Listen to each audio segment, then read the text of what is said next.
सिंह, जब आपसे कहा था तब मैंने आपको फोन करके बताया था कि अभी चुनाव तक होना बहुत मुश्किल है, क्योंकि कुछ मैसेज मिल रहा है चुनाव में अगर एक संगठन का किया तो सबका करना पड़ेगा। लेकिन चुनाव के बाद उत्पन्न हुई स्थिति के बाद अब उम्मीद दिख रही है, जैसे पेंशन मंजूर हुई, कल तदर्थ शिक्षकों का हुआ काम, उम्मीद लग रही है कि एक दो माह में या एक आध बैठक के बाद कोई अच्छी खबर अनुदेशक शिक्षा मित्र को आ जाए। अब कोई वक्त नहीं है कब आ जाए विक्रम सिंह। और संगठन सर मेहनत कर सकता है, संगठन प्रयास कर सकता है, संगठन संघर्ष कर सकता है, अनुदेशक या शिक्षा मित्रों की बातों को अधिकारियों के समक्ष रख सकता है, लेकिन संगठन के अध्यक्ष के हस्ताक्षर से फाइल नहीं पास होना है। तो इस पे आप भरोसा रखिए। और चूंकि मैं कई बार वार्ता में गया हूं, खुद जाता हूं, तो इन सारी बातों को मैं इसलिए आपके समक्ष बता रहा था। तो संगठन में कहीं कोई कमी नहीं है, चाहे वो शिक्षा मित्र का संगठन हो, चाहे शिक्षा मित्र का संगठन हो। हमने देखा है सुशील यादव जी के मेहनत को, और हमने देखा है शिव कुमार शुक्ला जी के मेहनत को, और हमने देखा है रमेश जी के मेहनत को, क्योंकि लखनऊ में इन लोग के साथ रहने का अवसर प्राप्त हुआ है। तो आपकी बातों से मैं इत्तेफाक नहीं रखता हूं सर, इसके लिए मैं, चूंकि आप हमसे वरिष्ठ हैं, हमारे अग्रज हैं, तो मैं समझता हूं बात आपकी जायज है। संगठन अपना काम करता है, लेकिन संगठन के हस्ताक्षर से फाइल पास नहीं होगी। संगठन प्रयास कर सकता है, संगठन पेपर आगे बढ़ा सकता है। मैंने देखा अभी जब पवन गोलिया जी ने बात की थी तो लगातार पूरा संगठन दिल्ली पड़ा रहा, नहीं बनी बात। लेकिन संगठन क्या है, इसकी लिए बदतमीजी के शब्द भी सुनता है, कई लोग गालियां भी लिखते हैं व्हाट्सएप पे, सब कुछ सुनता है, सिर्फ इसलिए कि संगठन की एक जिम्मेदारी होती है। शिव कुमार शुक्ला जब तक शिक्षा मित्र हैं तो शिक्षा मित्र हैं, संगठन के अध्यक्ष हैं तब तक वो अध्यक्ष के नाते भागदौड़ कर रहे हैं। सुशील यादव महामंत्री है तो वो संगठन के लिए काम करते हैं, संगठन के लिए भागदौड़ करते हैं, संगठन के लिए जियो गजट जो भी मांगती है सरकार वो ला के देखते हैं। ये चीजें अपनी अपनी अलग अलग है, अलग अलग। सर पूरे दिन भर चाय पी के हम लोग रह जाते हैं सर, चाय पीकर और बन खा के रह जाते हैं। एक रोटी और चावल नहीं मिल पाता है, नहीं खा पाते, क्योंकि उद्देश्य रहता है केवल और केवल पहले मुलाकात हो जाए, बात हो जाए। तो कभी दिन भर मैं तो देखा 12-12 घंटा सुशील जी के साथ, अध्यक्ष जी के शिव कुमार शुक्ला जी के साथ हम लोग कुछ खा पी नहीं पाते थे, केवल चाय और बन पे, कभी बिस्किट कभी चाय पीकर समय गुजारना पड़ता है सर।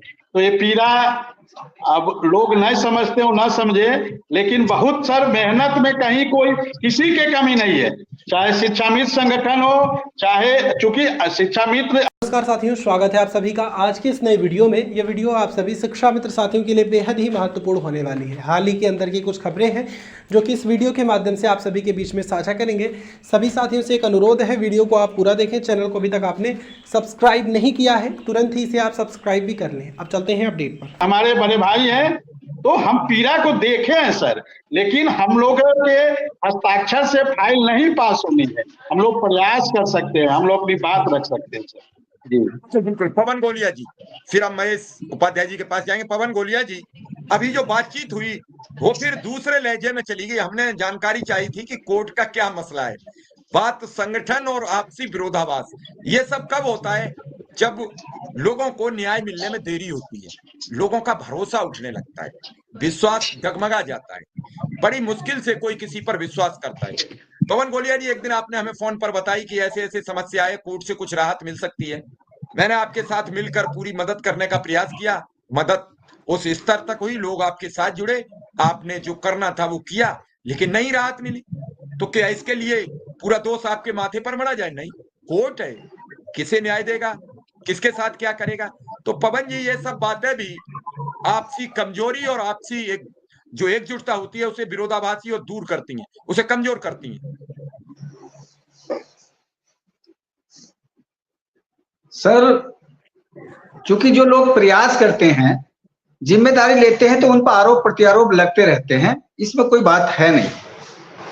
विषय ये है कि सर, कि उत्तर प्रदेश के, मैं पहले भी कह रहा हूं कि उत्तर प्रदेश शासन 7 वर्ष हो गए, 25 जुलाई को 7 वर्ष हो जाएंगे, हमको रिवर्ट बैक कर दिया गया माननीय सर्वोच्च न्यायालय की आड़ में।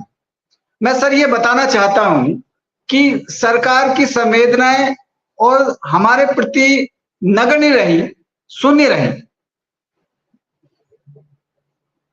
उमा हमारे केस में हमको सुप्रीम कोर्ट की आड़ में रिवर्ट बैक कर दिया गया। लेकिन मैं सर ये बताना चाहता हूं कि Jitendra Bharti case, high court का ये ऑर्डर है कि शिक्षा मित्रों को सम्मानजनक मान दिया जाए। अभी तक राज्य सरकार नहीं मान रही, कोई बट नहीं।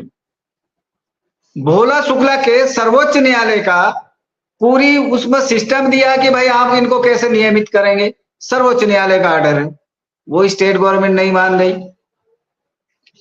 इससे पहले उमा देवी के जो डिप्टी सीएम है उससे पहले कमेटी बनी थी, एक कमेटी अभी बनी है। और सबसे बड़ी बात यह है कि शिव पूजन सिंह की याचिका में 38,700 कुछ रुपया देने का ऑर्डर है हाई कोर्ट का, लेकिन स्टेट गवर्नमेंट नहीं मान रही। और सुप्रीम कोर्ट की आड़ में असिस्टेंट टीचर बने शिक्षा मित्रों को रिवर्ट बैक कर दिया गया। तो ये जो विषय है ये बहुत संदेहपूर्ण है। मैं अपने साथियों को बताना चाहता हूं, यदि कहीं भी आपको अवसर मिले तो तीनों ऑर्डर अपने पास रखिए। जो शिव पूजन सिंह की याचिका का ऑर्डर है उसका ऑर्डर अपने पास रखिए, भोला शुक्ला का ऑर्डर अपने पास रखिए, रामशरण मौर्य का ऑर्डर अपने पास रखिए और जितेंद्र भारती का ऑर्डर अपने पास रखिए। अगर राज्य सरकार के प्रति जरा से भी संवेदनाएं हैं शिक्षा मित्रों के प्रति, उनके परिश्रम को, उनकी नैतिकता को, उनकी मानवता को जरा सा भी रेफरेंस देना चाहती है उत्तर प्रदेश की सरकार, तो चाहे वो शिव पूजन सिंह की याचिका पर ऑर्डर कर दे तो 38,000 40,000 समथिंग आज ही बन जाएंगे। जितेंद्र भारती की याचिका पर चाहे 50,000 कर दे, 60,000 कर दे, आज ही कोई रोक नहीं सकता, हाई कोर्ट का ऑर्डर है। भोला शुक्ला के आदेश है कि आप सबको नियमित कर दें, कोई रोक नहीं सकता। सबसे